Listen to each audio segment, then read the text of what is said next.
Hey again, happy Resurrection Sunday to you.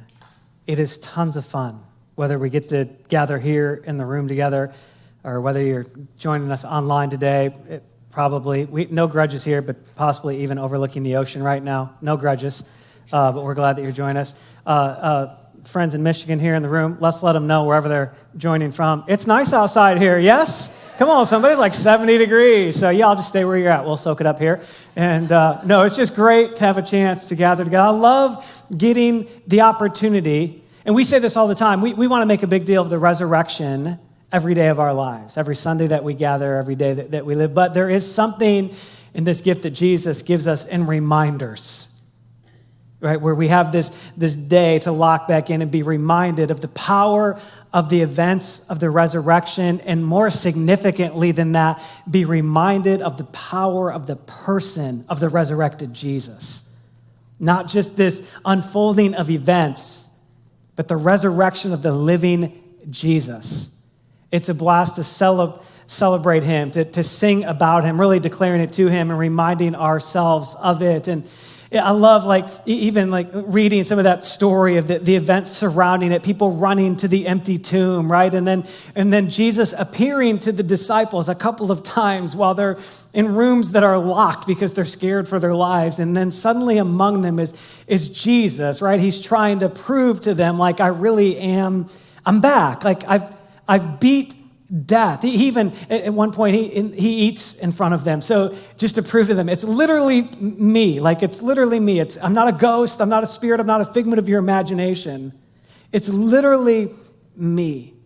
The resurrected Jesus. I've shown you that I can do what you think is impossible. I can very much make it possible. Very much make it possible. And we gather today and we celebrate it and we lean into it. And it's interesting to think those early followers of Jesus, you would kind of think that would be their instinct too, right? Is to celebrate it and to make much of this resurrection. But the reality is that in the early moments, they know about the resurrection. We never find the early followers debating the resurrection. They watched Jesus die. They watched Jesus walk around after he had been crucified and placed in a tomb. They weren't debating the resurrection. But what we do find them doing a little bit is struggling to understand what does the fact that Jesus did something impossible actually mean to me? What does it actually make possible in my life? They're very well acquainted with the impossible happening, but there's a gap between being very well acquainted with the impossible happening and it actually transforming anything in them or in their lives, right? It reminds me a little bit of this show that my family and I, we've gotten into this habit of watching on Sunday nights. We've gone back and we gather around and we watch episodes from old seasons of The Amazing Race. Anybody know The Amazing Race show? Okay, none of the rest of you. I'll send it to all of you. Okay, it's a really fascinating show. Teams of two race around the world, taking on all these challenges and all these obstacles. And inevitably, a couple of things happen.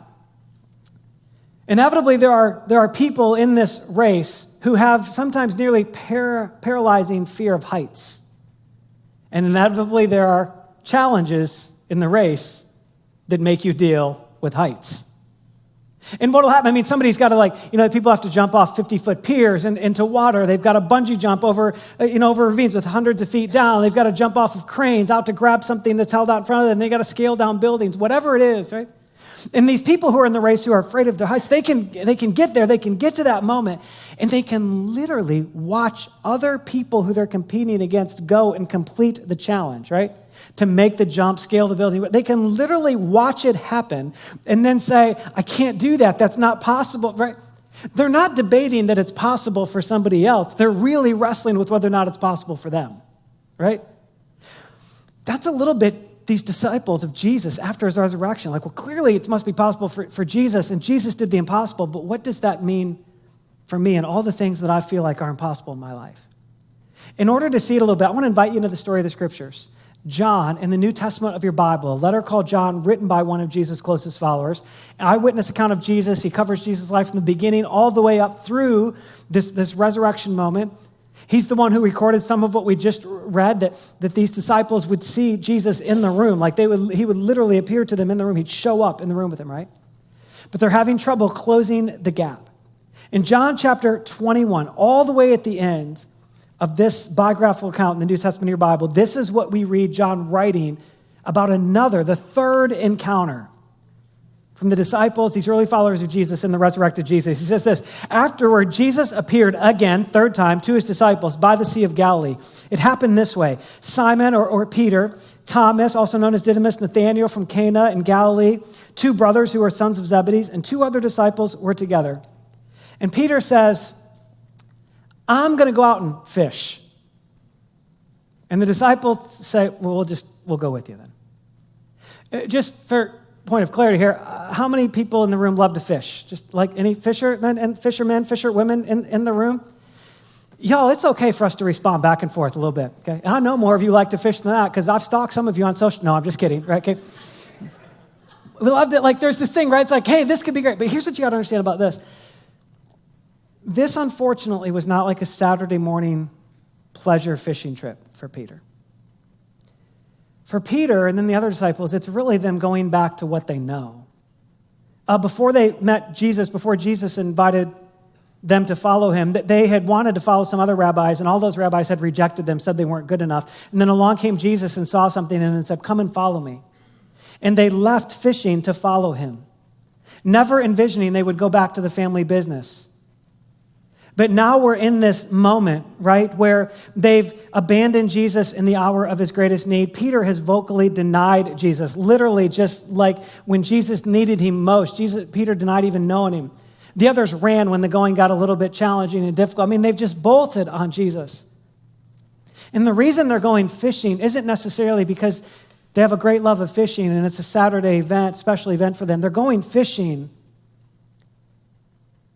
because they've seen the resurrected Jesus. They know the facts about a resurrection. But they're not convinced it's possible Jesus would actually forgive them and have enough grace for them. So they're going to their default.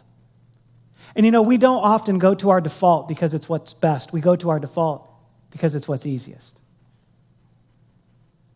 And here go these disciples, probably with all sorts of guilt and shame and embarrassment, all sorts of senses of failure, and Jesus couldn't possibly forgive. I know he rose from the dead, but he couldn't possibly forgive me. I know he rose from the dead, but he couldn't possibly give me grace. I know he rose from the dead, but he couldn't possibly restore our relationship. I know he rose from the dead, but he couldn't possibly get me out from underneath the weight of this sense of failure that I have or this sense of what I missed.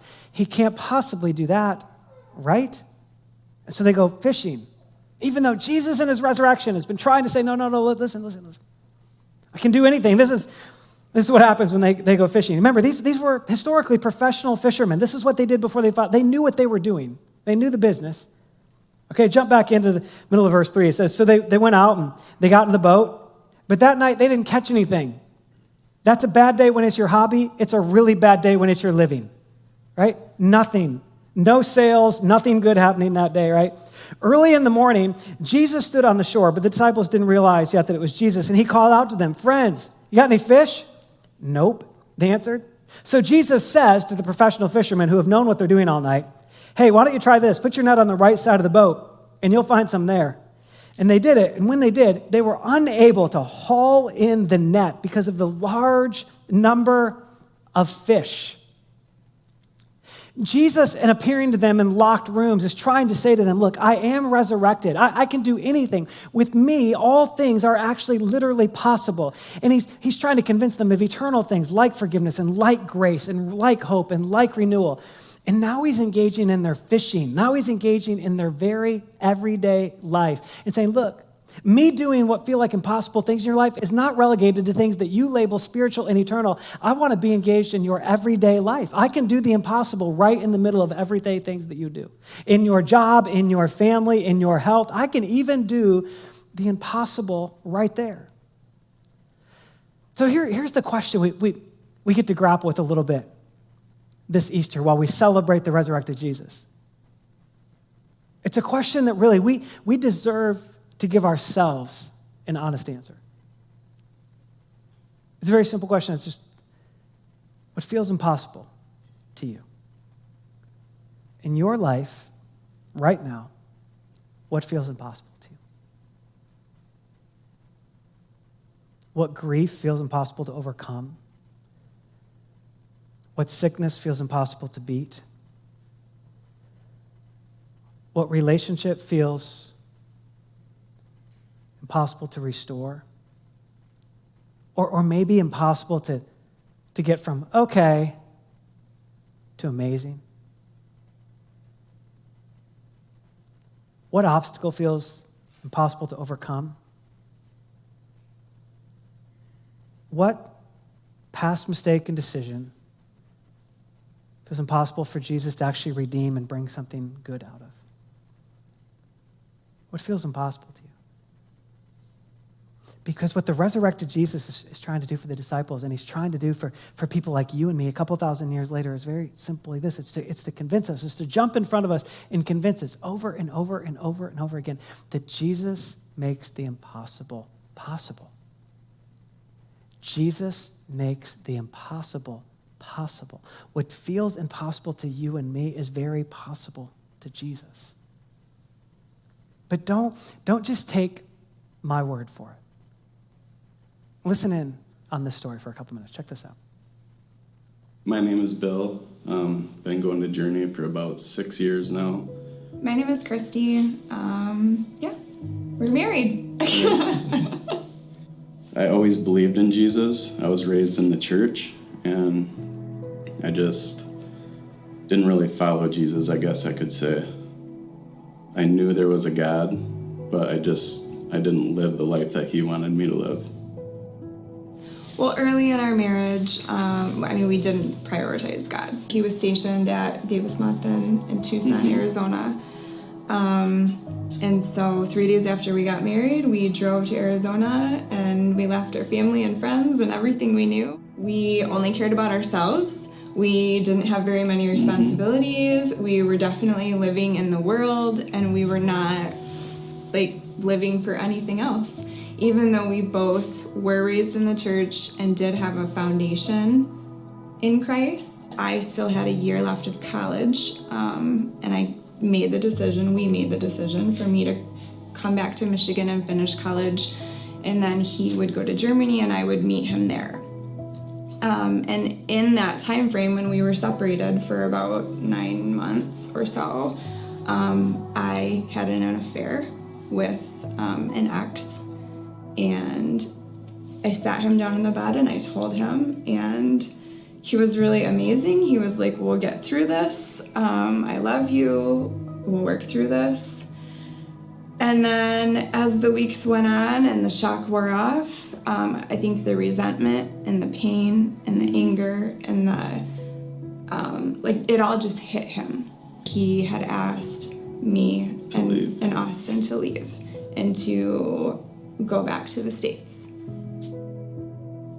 I sat there in Germany by myself, just thinking, also partying with my friends and trying to just, I guess maybe, honestly drink my sorrows away. And then I thought back to when my parents got divorced, just the struggles that I went through with that. I didn't want that for myself. I prayed about it. I didn't know if God was listening.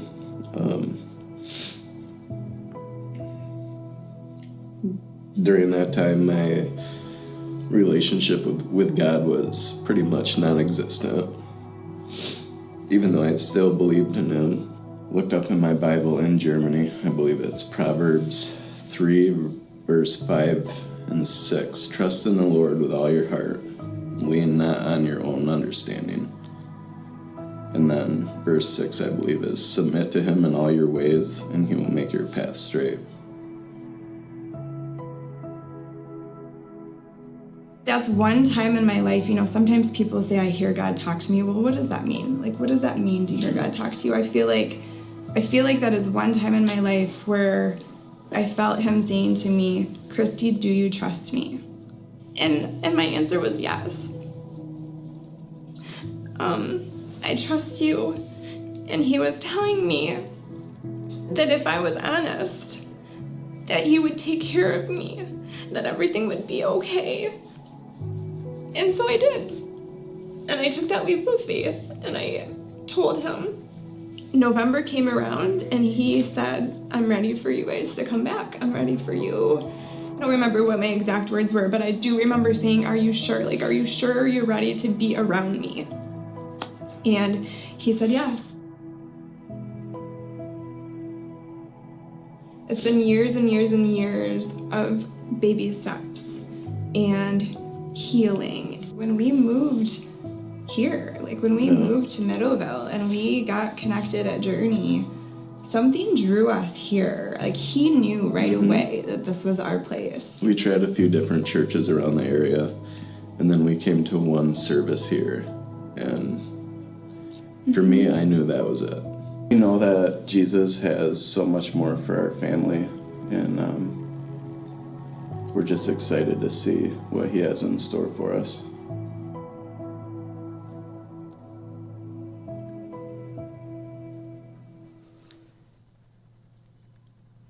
There really is like the power of the resurrected Jesus. That he can meet you and me in these places that feel impossible to see a way of recovery. They seem impossible to redeem and rescue. And Jesus steps into that and does the impossible. It takes a couple like Bill and Kristy, people like you and me, from, I don't know how we ever make this, to God still has more good for our family.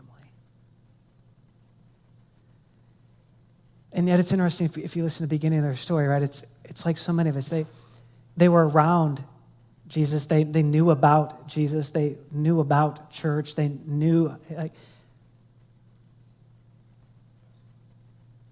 but then had this moment where they really needed the resurrected Jesus to do the impossible and to make something impossible for them. And it's what Jesus wants to do, right? He wants to forgive, wants to restore, wants to rebuild. And we can kind of wonder, well, why is Jesus doing it? Like, what actually is motivating this? And it's always been Jesus' love that motivates, right? The reason Jesus wants to make the impossible possible is to convince of his love and express his love to us, right? His wide open acceptance of us. And we see that a little bit in the rest of the story, John 21. Let me just read a little bit more of it to us. It says, so then the disciples, after they've caught this huge haul of fish, then the disciple whom Jesus loved, it's John writing about his unique relationship with Jesus. He said to Peter, hey, that's the Lord. The guy on the shore giving the fish, that's the Lord. And as soon as Peter heard him say it's the Lord, it's Jesus, he wrapped his outer garment around him and he had taken it off in the boat and he jumps into the water. Like, it's starting to become clear for Peter, I just need to get where Jesus is. This really is the resurrection. And he keeps coming to me. He keeps coming after me. I just want to be where, if he's going to keep coming after me like this, I know a lot about him. I know the resurrection's true, but what I want to do is be with him. And the other disciples followed in the boat, and they're towing this net full of fish, for they weren't very far from shore. They're just about 100 yards. And when they landed, check this out, they saw a fire of burning coals there with fish on it and some bread. Yet again, Jesus saying, you professionals couldn't catch anything all night. I got some fish ready for you already. Right? I love it. I mean, it's just Jesus' goodness and kindness in it, right? I already got this thing. Verse 10, Jesus said to them, now bring some of the fish that you caught. So Peter climbs back into the boat and drags the net ashore. It's so large, so full of fish, 153 fish, that even with so many, the net that should have torn didn't tear. And Jesus said to them these 4 really powerful words. Come and have breakfast. Come and have breakfast. Come and have breakfast. So much of what Jesus is doing in making the impossible possible is getting us back to this point where we have a relationship with him. Jesus is like, hey, I didn't just come back from the dead to balance your little sin ledger. I didn't really just come back to the dead to give you an eternal home somewhere. That's cool, and we'll get there. I want to have a meal with you. How about if we just come have a meal? I so want to be with you in your everyday, every breath moments of life. Let's have a meal. Come have breakfast. Come have breakfast. That's what Jesus is after. Again, he's saying, look, I know you know about my resurrection. I know you're not debating the facts of that. I know you even know a lot of things about me. You've been around me for 3 years. But would you actually meet me here on this seashore around breakfast? Could this actually be where a vibrant relationship begins, where the relationship that a little bit ago you thought was impossible, maybe now you're being convinced it's possible. Come have breakfast with me. None of the disciples dared ask him, who in the world are you? They knew it was the Lord. Jesus came and he took the bread and he gave it to them. He did the same with the fish. And here it is. Now this was the third time that Jesus had appeared to the disciples since he had been raised from the dead. The third time he keeps coming back to them again. Maybe you're here today and you know a lot about Jesus. Maybe you're here and you're not debating like whether or not there was a resurrection. You're not debating the reality of Jesus, but do you know the Jesus who wants to make the impossible possible in you? Do you know the Jesus who wants to love you in the parts of your life that feel impossible to be lovable? Do you want to know the Jesus who would say, look, I've got a way forward for you, even though a way forward might feel impossible? No matter how much you've known about me or been in my orbit, what feels impossible to you? What feels impossible to you? Whatever it is, you're not the only one. You're not the only one. In fact, again, don't just take my word for it. Let me share a couple more stories with you. Check these out.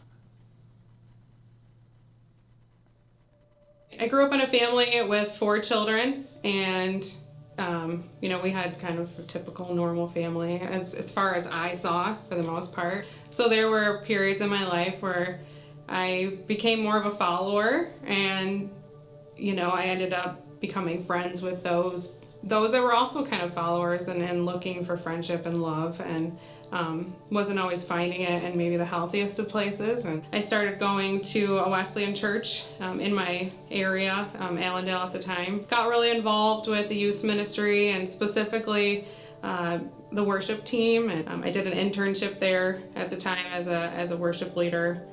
So learned a lot about just leading worship and really had a huge passion for that. When I was in college, I met my ex-husband and we started dating, and I just thought the world of him. He was a musician, I was a musician. We could hang out, jam out together. We had a lot of fun. It was all like based on like just fun, and jamming out. But at that time, I started smoking marijuana with him, and I just thought when I had tried it with him, and it wasn't my first time, but when we were together, and I said so clearly, I could do this every day for the rest of my life. This makes me feel so good. So there was so much pain and hurt that I was numbing from that drug. And then I proceeded to do just that. There was just this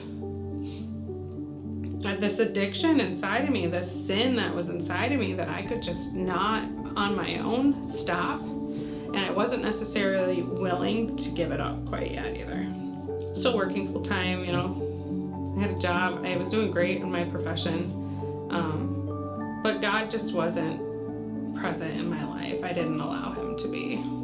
Fast forward after my daughter was born, that's really when I started dabbling with alcohol. And we were just both like stuck in this toxic relationship. There was one night, I left. I drove around and I thought, I could just drive into that train. Like, I just, and then it could just all be over. So much heaviness and burden. Could not handle it any longer. So I went and parked somewhere for a little bit. Something that night just drove me home.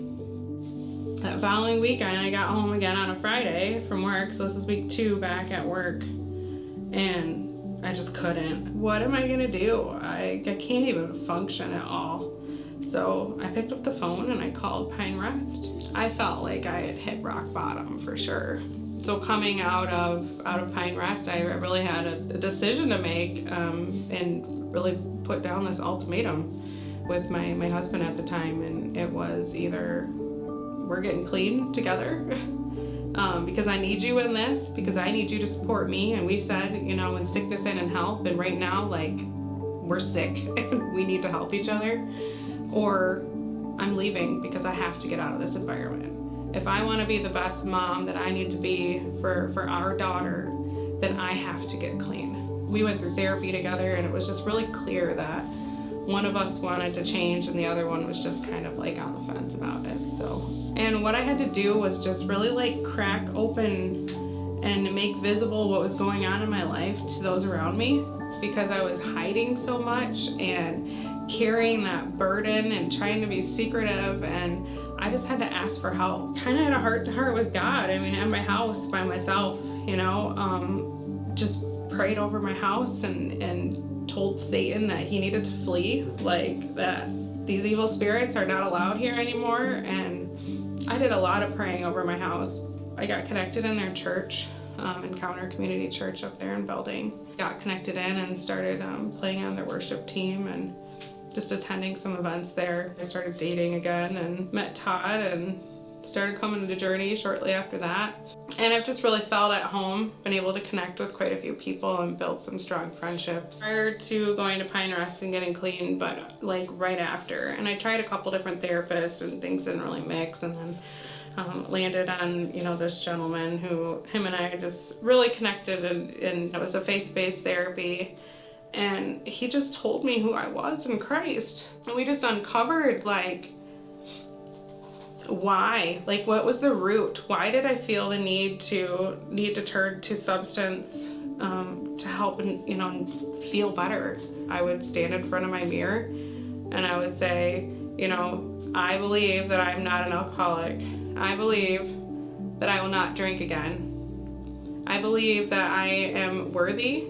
I believe that I am who God says I am. After some time of healing and therapy and just, giving it to God and on a daily basis practicing that, like, I believe, I trust you, I know that you're going to help me, and I continue to surrender this to you every single day.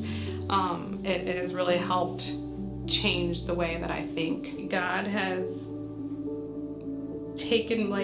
plucked me up out of the depths of hell, is what I feel like, and just wrapped his loving arms around me and gave me that comfort and that strength and that healing that I was looking for. And all I had to do was come to him and ask him for it. I hope that people, after hearing this story, would just leave with the belief that God truly can heal everything, anything we bring before him.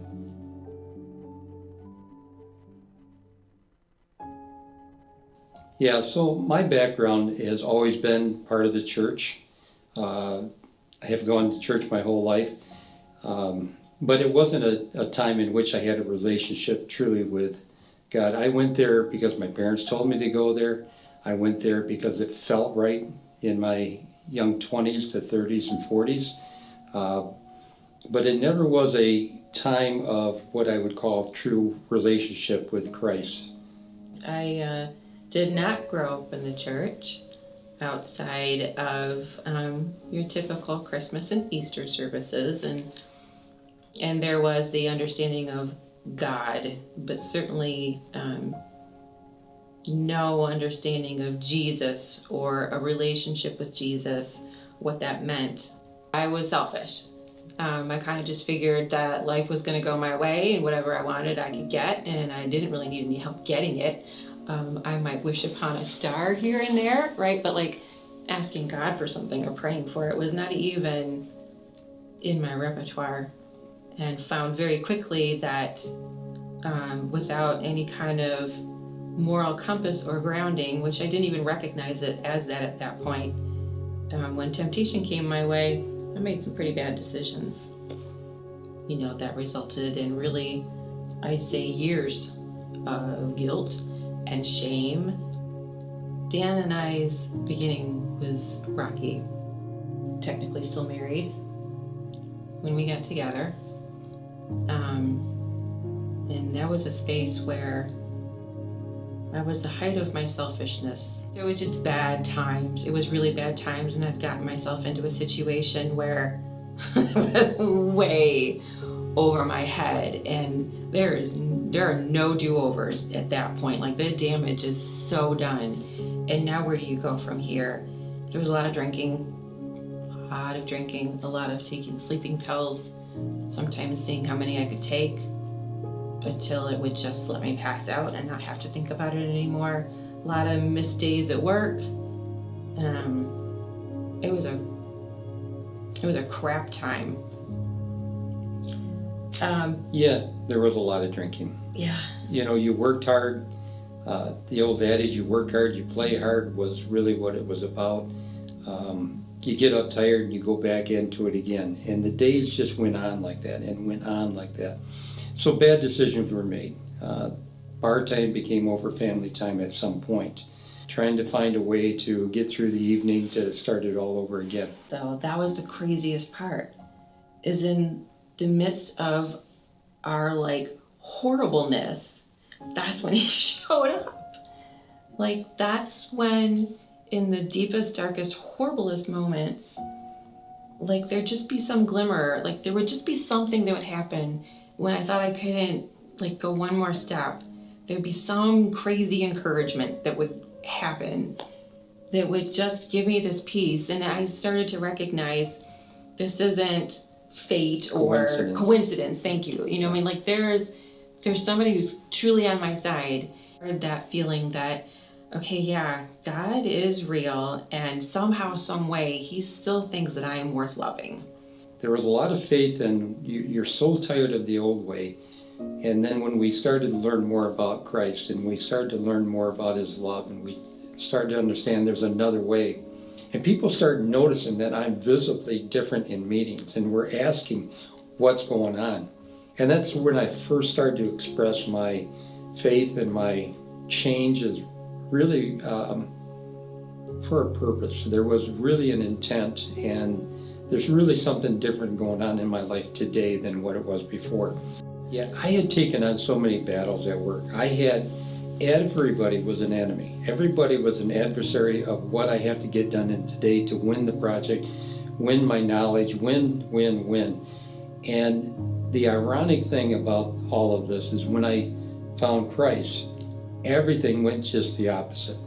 I don't have a person today that I have animosity for. I just don't.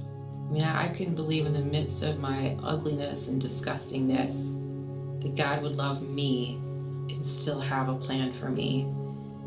And so I would just encourage, I guess, not only to not consider yourself ever beyond that forgiveness and that purpose.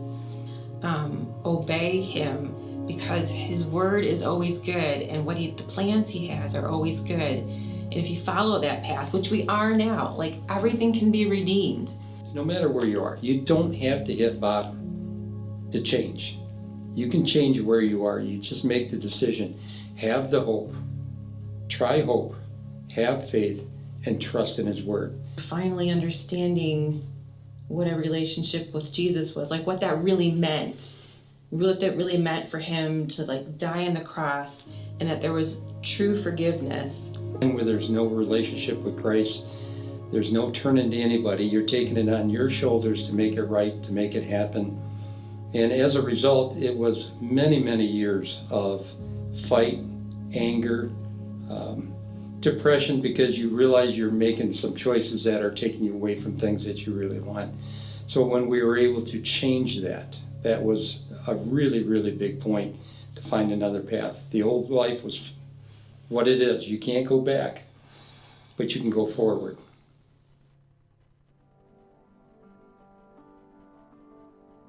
Wow. Aren't those stories so powerful? And these moments together, I hope, have been so encouraging for you like they have been for me. And here's part of our hope with this service and this experience together this Easter, is that it wouldn't just be a time of you hearing about Jesus and you hearing about his work in the lives of others, but it'd be a time of you experiencing his work right now in your situation. And so I'd invite you, whether you're joining alone or whether you're with a group of people, maybe you just take a moment in the quietness of your heart in this moment to just pray, Jesus, would you do the impossible in my life? In my situation right now, in my relationships, in my finances, in my health, in my family, would you make the impossible possible? And like we've experienced today, Jesus wants to do it. He's capable of it. He's able to do it. And so maybe you just invite him to do it wherever you are today. And I'd invite you to take a really simple step in that. We would love to join with you in prayer and an expectation of him doing the impossible in your life. If you go to thejchurch.com/Easter, there's a really simple form there that we'd love for you to fill out. And maybe you just share some of the things you're praying for and hoping for this Easter. If you gave your life to Jesus for the first time, if you trusted him for your salvation to be the Lord and the leader of your life, we would love to hear from you as well. You can indicate that on the form by just writing the word decision somewhere. Just write on that contact form, just writing decision. We would love to follow up and be an encouragement, be a resource in your life. And if you're joining us for the first time and maybe you're just exploring Jesus, you're exploring Journey, you can write the word guest somewhere in there. You can just type, I'm a guest, or hi, I'm a guest. We'd love to reach out and say thanks so much for being here, all around this hope of helping as many people as possible live in a life-giving relationship with Jesus. And that's part of what we hope for you. And Jesus said, right, I came that you may have life and have it to the full. So we're so grateful for that truth this Easter. A Jesus that extends life to us, who makes the impossible possible. Thank you so much for being a part of this service. We cannot wait to continue to encounter Jesus, to grow in our relationships with him, and we hope you're a part of it really soon.